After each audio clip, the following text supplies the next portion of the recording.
how much total time you spent in the preparation process, actual number of hours that you spent in preparing the exam?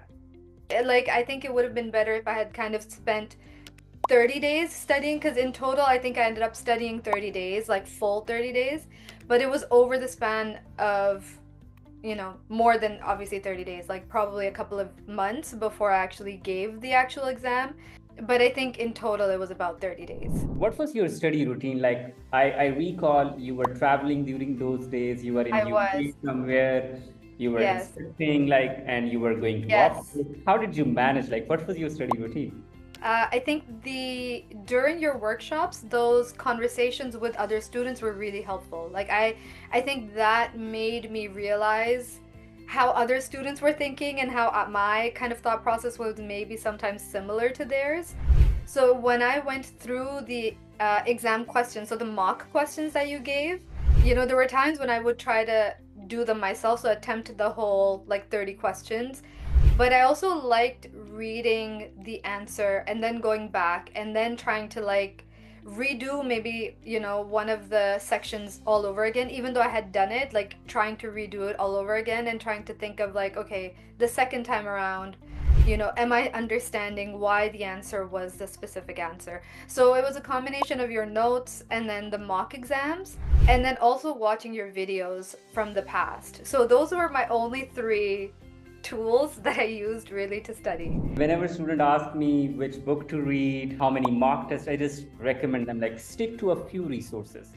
Don't Yes. get a lot of books and notes and study tools. Just stick to a few Yeah. resources. And you're one of the examples. Like, and you told me that you just Yes. read my notes, and that. Yes.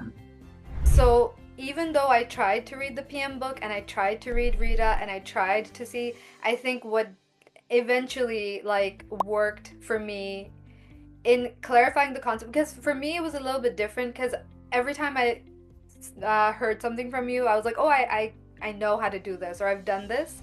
But I still needed to review the notes because there are things that I didn't have a lot of experience with. And, now if I think back to like a very small example is like the risk register. Like that's not something that I was ever my responsibility. And even though I would highlight risk in a job that I would do or a project I would do, taking a note of that in the risk register was never my job.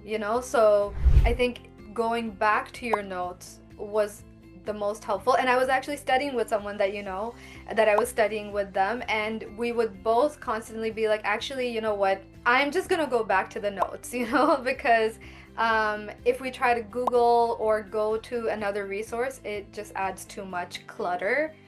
And I think that is the main thing, is like keeping things clear, just clear and simple.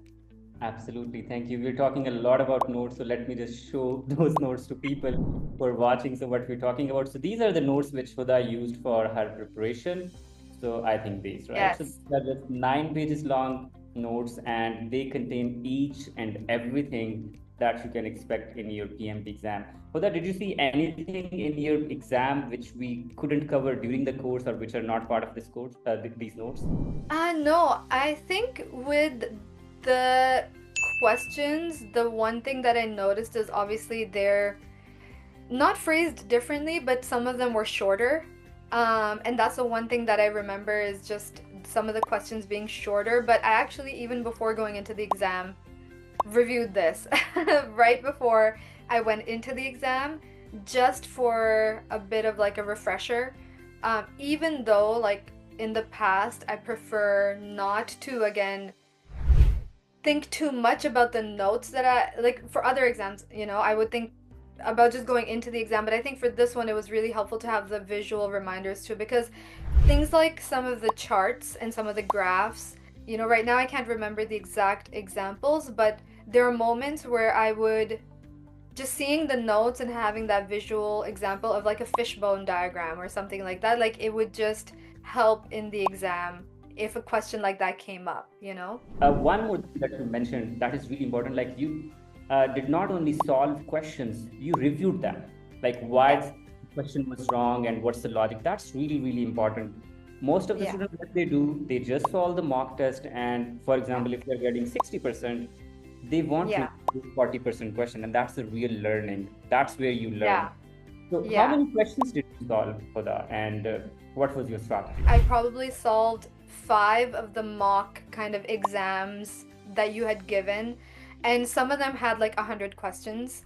And so, in all honesty, after, sometimes after like 30 or 50 questions, I would be like, okay, I'm just gonna go and like review question, answer, or go back and review the question and the answer. So, that was my strategy with those. And for me, and I think for a lot of people, what can be really important is ignoring that you know things. Because I remember in one of your sessions as well, there was a student who was very adamant about a specific answer, and you had told them a couple of times, like, that's actually not the right answer. And there were people in the chat saying, like, no, that's not the right answer. But I think because like they had so much experience, they were just coming at the answer from their perspective, which, is probably right in their environment, but for the PMP exam and for PMP, probably it was not the right approach. So I think I had to remember that while doing the questions as well. As I do have a lot of experience, but I'm learning a very new approach, or I'm trying to pass this exam, which is a new approach for me. So that's why even when I came across a question that where I was like, oh, I know this, because I think my strength was like the people domain. And I always knew that from the beginning that the people domain would be my strength, but I still tried to review any questions that were about stakeholders and the people domain, because it's a different approach when you're answering questions. And did you see any question where you had to do some mathematical calculation in the exam?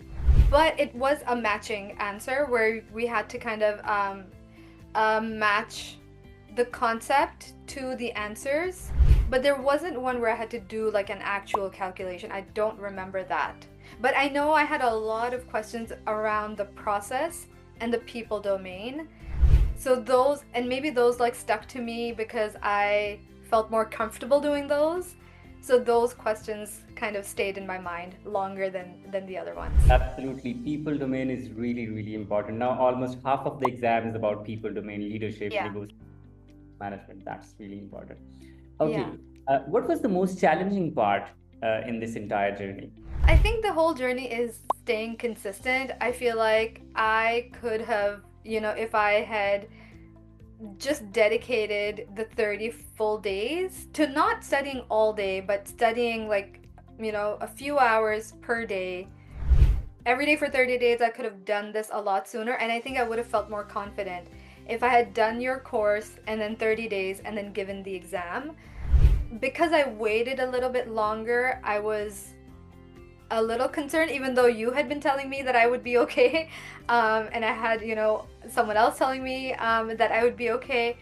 But because I had spent a little extra time because of life stuff, I wasn't as confident as I would have been if I had just, taken your course, spent 30 days, and given the exam. So being like consistent was a bit challenging for me because I was working at that time and there were so many things. Absolutely. Consistency is the key, and Yeah. maintaining the momentum is really, really important. Yes. Do a little, but do it regularly. And, Yep. based on my experience, I have seen student passing the exam in 25 to 30 days easily, Yeah. right? Done. Yeah. Perfect. So, Huda, you have gone through the entire process. You attended the course, read the content, solved mock tests, and in the end, you passed the exam. How important this exam is for someone who wants to learn project management or who wants to build their career in project management? I think it's really important. For me, it feels like a bit of a pivot because I had been doing design for such a long time. But I think the course and then the exam kind of builds this like very solid foundation of what the right methodology is and what are some of the key components that you kind of sometimes don't come across.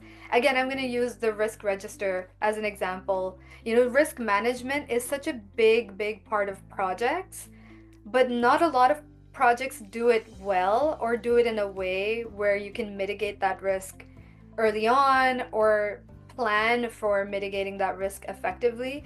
And whether you're in the digital space or in construction or doing things, managing a project in the physical world, there will always be risk. So I think for me, seeing all components of project management really helped. Because even though, again, I came from product, so I felt like I knew most of it, but there was still some pieces that I was missing. And I think your course really helped solidify like my foundational knowledge of all of that.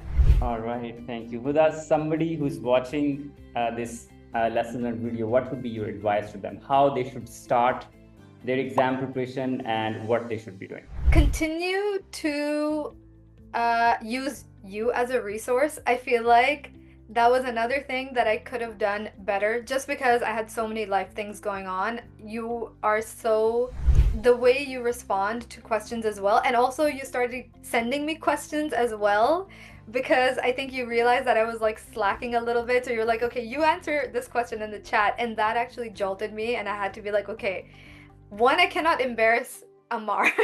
I've been studying, and and he sees the potential in me, so I cannot embarrass my teacher, and all of these things. So I think using you as a resource is a big one that I would tell other people.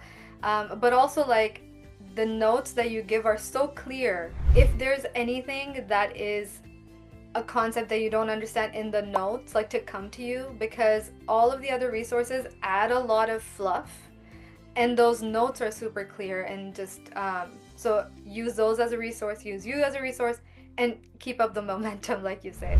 All right, thank you so much for appreciation. And one thing I must acknowledge, like, you have set the benchmark for my students. I rate my students to see you how actively you participated in that course, and I still recall all your answers, the way you were responding. So thank you so much for that. And once again, Huda, congratulations. I really want to do this because one, I enjoy reconnecting with my student, and second, this would be really helpful for anybody who would be watching. So I was after you. I was, a kind Yeah, of messaging you again. Sometimes it was, yeah. a bit embarrassing to me. Maybe I'm pushing it No, a no. lot, Yeah, I think but because thank you. there were some very big things happening in my life, it's now I'm starting to feel like, okay, I have a routine. I have my own kind of routine coming back in line. So I had some very, very big things, but I don't think I would have been able to pass the exam if there was someone else teaching me. Because before signing up for you, obviously, like everyone else, I had been researching like what the best approach was. As soon as my sister-in-law recommended you, I was like, okay, cool. I'm just gonna stick to this one teacher. And I don't, again, there were lots of big things that I had to work around. So it's possible to, pass if you have a lot of big things happening. So yeah, now I finally feel like I can use my certification towards, the pivot that I really wanted to make in my career.